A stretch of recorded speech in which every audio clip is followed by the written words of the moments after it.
Chris Paris, P-A-R-I-S, Commissioner of Pennsylvania State Police. I would just like to say that the State Police have been in regular contact with the Governor's office, and the full support and assets of the entire agency are behind the FBI and our other federal and municipal partners to assist with this investigation. The thoughts and prayers of the Pennsylvania State Police are likewise with the victims of this terrible act. We are prepared to support this investigation in any way, shape, or form, and we stand ready to participate in a full, fair, and competent and thorough investigation. To give you an operational rundown, Deputy Commissioner of Operations, Lieutenant Colonel George Bivens, is behind me, and he will discuss the operational portion that's being conducted by the Pennsylvania State Police. Lieutenant Colonel Bivens. Good evening. So let me describe for you a little bit about the scene that we have over there. As you know, there was a grandstand, a very large area, a lot of people there when this all unfolded. The former president had come out and begun to speak shortly after 6 o'clock this evening, and within about 10 to 15 minutes, a number of sounds were heard, and it became apparent that shots were being fired in that direction. It was a chaotic scene. Law enforcement, I believe, acted heroically, quickly identifying and neutralizing the threat, as well as responding to assist the various victims. PSP had a significant presence on the scene along with all of our federal partners at the time of the shooting. We have since enhanced that presence significantly, bringing in resources from all over the Commonwealth to ensure that we have a speedy, thorough investigation. We are working very closely with the FBI as we work through this. As you can imagine, because of the variety of crimes that have been committed, some are under federal jurisdiction, some are under state jurisdiction. And so, we're working through all of that, not an issue at all. We work seamlessly. But the FBI has maintained the lead on the attempted assassination. PSP will take the lead on the homicide and the shootings of the other individuals in the grandstand area. And so there are a lot of witnesses to be interviewed, a lot of things to be processed. There were some complicators that hopefully the next time we speak we can describe for you, but some complicators that slowed down some of the processing and the positive identification of the shooter. But know that at this time we have no reason to believe that there is any other existing threat out there. We are doing everything we can to make sure that this is thoroughly investigated, and that if there is any information developed that anyone else was involved, that between PSP and the FBI, that will very quickly be followed up on. So I think at this time we would open it up to questions from all of you. Was this a lone wolf attack? Again, I think it's too early to say that. We have one shooter tentatively identified, but we're not stopping there. We're following up on a lot of information. It will be some time until we can conclusively say or answer that question, I think. How long do you think that gun was hiding up there? I mean, we saw the snipers up there, as the crowds were kind of mulling in and looked like they had a pretty good viewpoint to check everyone out. So how long did that guy been up there? Again, that will all be part of the investigation, but Can you come up to the mic? that will all be part of the investigation. But I can tell you that preliminarily it appears everything unfolded very quickly.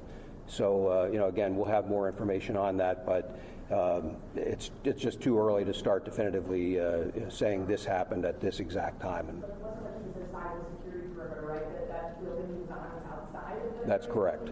How far outside of it? We'll have that information for you. It was some distance outside of the Colonel, security can you perimeter. comment on reports that there were people who saw someone on the roof and tried to alert authorities? We're following up on those. I will tell you that I am aware of those, and I am aware that law enforcement had responded to a number of reports of suspicious activity. the specific response to this will be all part of the after action, but yes, law enforcement was responding to check on several suspicious occurrences. What were the other suspicious occurrences? That'll all be part of the investigation.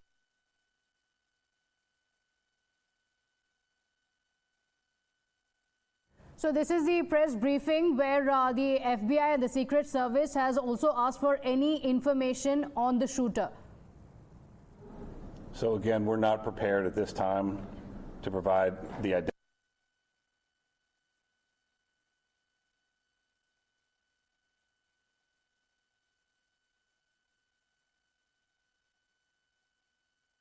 Seem to be facing technical difficulties. We'll cut across as and when we get a line. So this is the FBI as well as the Secret Service briefing on the details on the alleged assassination attempt on Donald Trump.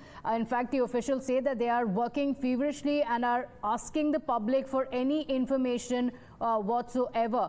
The Secret Service saying that we are calling it an assassination bid. The details that are available at this point on the shooter not being revealed in the press briefing yet. There is one rally goer who has been shot dead. The shooter himself has also been neutralized by the Secret Services. The Secret Service sniper that was present at Trump's rally. So the incident took place a few hours earlier. This is the first briefing that has come in from the FBI as well as the Secret Service. The FBI has taken over the case. The former President Donald Trump saying that he is fine in the latest. He has also left from Pennsylvania after a medical checkup. So there was an assassination attempt that left him with a bullet wound to the right ear. The gunman opened fire on the campaign rally in Pennsylvania and was killed by the Secret Service agents.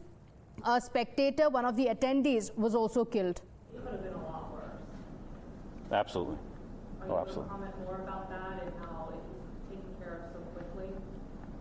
So I think the credit goes to not only the Secret Service who was on site, but also the state and local partners who were there on site and were able to react immediately when the incident occurred. Do you know how many officers fired their weapons? I do not. I understand that it's very early and there's still going to be a lot of questions, but I mean, At this point, there's a lot of things to occur, make those determinations of what, if any, failures there were. So really, we can't comment on that at this time. So you can say if Secret Service had checked those buildings or were keeping a close eye or? Really have to defer to Secret Service for those questions. Was there any law enforcement at the AGR property prior to the event? And were there police at that location at any point during the event? Are you saying the location where the shooter was located? Yes. I don't have any information on that. You'd have to refer to Secret Service. When do you think you will release, when will the name of the shooter be released? I mean, any inkling of when that might happen, tomorrow or? So that'll be, as soon as we've confirmed 100%, we're willing to release that. So if we have, as far as the contact information for the press, we should be able to do that within the next few hours, I imagine. I'm sorry. So there was a vehicle being checked not far from here. We've also heard of a possible related scene in Bethel Park. Is there anything you can tell us tonight about other areas where law enforcement may be searching in relation to this event? Again, right now we're tracking down all leads and doing all interviews and tracking anything that we can regarding suspicious locations, vehicles, locations, interviewing individuals. So it's all related to this event, but I can't confirm or deny anything that's going on beyond that. Have you heard us about the weapon that the shooter used? Details of the weapon? Yeah, what kind of rifle was it? The confirmation of who the shooter is.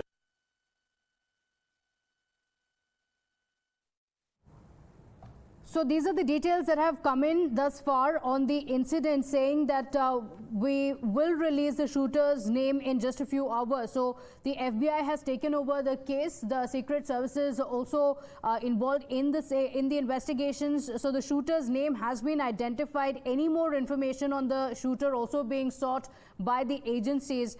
In fact, the FBI also saying that there is no reason to believe that there is an existing threat out there. So hinting at perhaps the fact that this could be a lone wolf attack. If you like this video, then like, share and subscribe to ET Now.